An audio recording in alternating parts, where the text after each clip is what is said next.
اب 3 دن جو کہتے ہیں روزہ کھولا انہوں نے، 3 دن جو ہے کہتے ہیں کہ انہوں نے یعنی روزہ رکھا اور پانی سے روزہ کھولا ہے، تو آخر معاملہ کیا ہے؟ تو روایت یہ کہتی ہے آگے کی آیت ملاتے ہوئے وَيُطْعِمُونَ الطَّعَامَ، انہوں نے کھانا کھلایا، کس کو کھلایا؟ مسکین کو، یتیم کو، اسیر کو۔ تو اب پہلے دن روزہ رکھا انہوں نے، روٹیاں پکی، جب روٹیاں پکی تو شام کو جو ہے مغرب کے ٹائم جب روزہ کھولنے کا وقت آیا تو دق الباب ہوا، کون بھائی؟ کہا میں مسکین ہوں۔ کیا ہوا؟ بھوکا ہوں میں۔ تو سب نے روٹیاں مسکین کو دے دی۔ پہلے دن ایسے نکل گیا، پانی پی کر روزہ کھولا۔ دوسرے دن پھر روزہ رکھا تو اس کا پھر جگہ تھا کہ یتیم آ گیا، دق الباب کیا، کہا کون؟ کہا یتیم ہوں۔ کیا بات ہے؟ کہا کہ ہم جو ہے بھوکے ہیں، ہمیں کھانا دے دیں۔ سب نے جو ہے یتیم کو کھانا کھلا دیا۔ پھر تیسرے دن ایسے ہوا، پانی پی کر روزہ کھولا دوسرے دن، تیسرے دن پھر ایسے ہوا، روزہ رکھا سب نے، اور نتیجے میں جو ہے سب نے روٹیاں کس کو دے دی؟ اسیر کو دے دی۔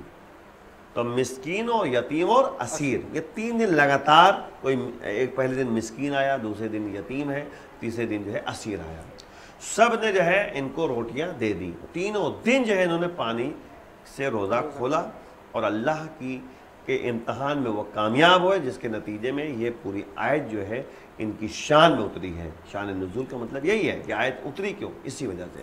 تو اس میں خاص بات کی طرف توجہ ہمیں دینا ہے، جو اہم پہلو ہے، اور جو اکثر میں کہا کرتا ہوں مجالس میں بھی اور کہتے ہیں اس طرح سے گفتگو میں، کہ اللہ کی محبت میں کھانا کھلا رہے ہیں۔ وَيُطْعِمُونَ الطَّعَامَ عَلَىٰ حُبِّهِ، اللہ کی محبت میں کھانا کھلا رہے ہیں، یعنی ان کا ٹارگٹ کیا ہے؟ اللہ۔ ٹارگٹ کیا ہے؟ خوف خدا۔ تو اب مسئلہ یہ ہے کہ اہل بیت اطہار کی زندگی کا مطالعہ کیجیے آپ، تو دیکھیں گے کہ قدم قدم پہ اللہ کی محبت، اللہ کی رضا، اللہ کے لیے کام انجام دے رہے ہیں۔ ورنہ آپ بتائیے مولا کائنات جنگ خندق میں ہے، اور کل ایمان ہے، کل کفر کے مقابلے میں گئے ہیں، زیر کر دیا عمرو بن عبدوت کو، تلوار جو ہے کہتے گردن پہ رکھ دی انہوں نے، اور اسے قتل کرنا چاہتے ہیں کہ اس نے لعاب دہن پھینک دیا۔ تو مولا کیا کیا؟ مولا نے اتر آئے بھائی، غیظ آیا لیکن اتر آئے۔ تو اب اتر آئے تو ٹہلنے لگے، تو پوچھنے والے نے پوچھا آخر معاملہ کیا ہے؟ دشمن آپ کے قبضے میں تھا، آپ قتل کر دیتے؟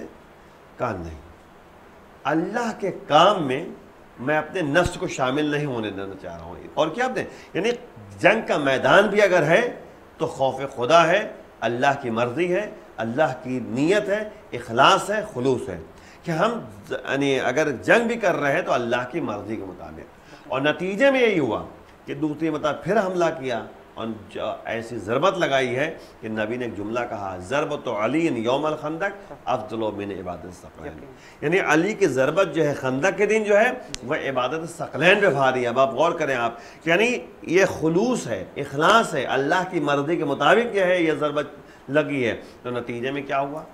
اللہ کی منزلت، اللہ نے ان کی منزلت کو اعلیٰ کر دیا، اور نبی کی زبانی یہ کہا کہ ضربت علی، علی کی ضربت جو ہے وہ عبادت ثقلین میں بھاری ہے۔ تو قدم قدم پہ جب بھی آپ دیکھیں گے اللہ کے لیے ہے، اللہ کی مرضی ہے، اور اللہ کی طرف جو ہے متوجہ ہیں۔ اسی لیے آپ دیکھیے قرآن نے جہاں اور کہا ہے، محبت خدا کی بات جب آتی ہے تو بات یہیں پر ہے کہ یعنی اللہ کہہ رہا ہے ان کنتم تحبون اللہ فاتبعونی یحببکم اللہ، یعنی اللہ کہہ رہا ہے اپنے حبیب سے، قل، اے میرے حبیب کہہ دو، اگر تم اللہ سے محبت کا دعویٰ کرتے ہو تو میری اتباع کرو، جب تم میری اتباع کرو گے تو اللہ تم سے محبت کرے گا، یحببکم اللہ، اللہ تم سے محبت کرے گا۔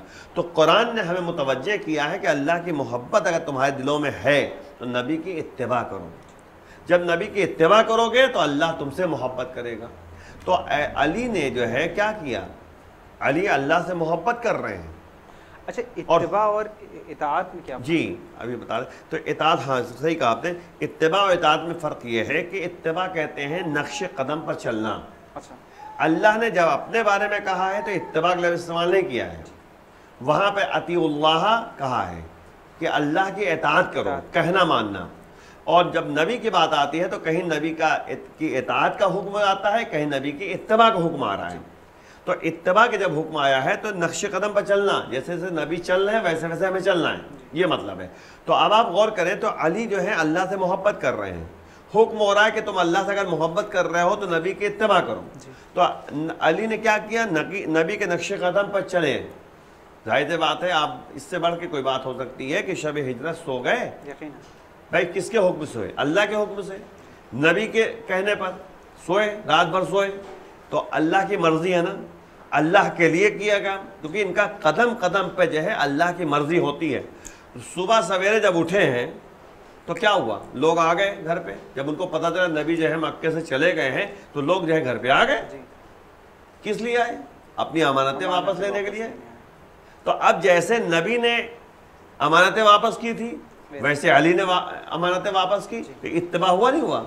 تو اسے کہتے ہیں نقش قدم پر چلنا۔ جو نبی کا نقش قدم تھا اسی نقش قدم پر علی بھی چل کے دکھا رہے ہیں کہ دیکھو ایسے اطاعت ہوتی ہے، ایسے نقش قدم پہ چلنا ہوتا ہے، تب زندگی خوشگوار گزرے گا۔ ایسا تھوڑی مطلب ہے کہ انسان جو ہے سوچے کہ بس ہم نے محبت کر لیا کام بن گیا، نہیں، ہمیں قدم قدم پہ دیکھنا ہے کہ کیسے ہمیں آگے بڑھنا ہے۔ تو مین جو ہے اہل بیت کا ٹارگٹ جو ہے وہ اللہ ہے، اللہ کی مرضی ہے۔ اور تبھی تو شب ہجرت جب سوئے تھے تو اللہ نے فقر سے کہا، اور نتیجے میں فقریہ جو ہے جملہ استعمال کیا، اللہ نے کہا وَمِنَ النَّاسِ مَن يَشْرِي نَفْسَهُ ابْتِغَاءَ مَرْضَاتِ اللَّهِ، یعنی لوگوں میں سے کچھ ایسے لوگ ہیں جو یعنی اللہ کی مرضی کے مقابلے میں اپنا کو سودا کر لیتے ہیں، اپنے نفس کا سودا کر بیٹھتے ہیں۔ تو اب جو ہے مرضی خدا کو خرید لیتے ہیں، سودا کرتے ہیں باقاعدہ۔ تو اللہ کے حکم سے اور نبی کے حکم سے علی شب ہجرت سوئے ہیں، اور معمولی سونا تو ہی نہ ہے، خطرہ تھا، بس جلدی سامنے خطرہ تھا، تو وہ سو کر جو ہے اپنا نفس کا سودا کیا اللہ کی مرضی کے مقابلے میں۔ تبھی تو اللہ نے کہا کہ تمہاری جو مرضی ہے وہی میری مرضی ہے، جو میں چاہوں گا وہ تم چاہو گے، جو تم چاہو گے وہ میں چاہوں گا۔ یہ ہے۔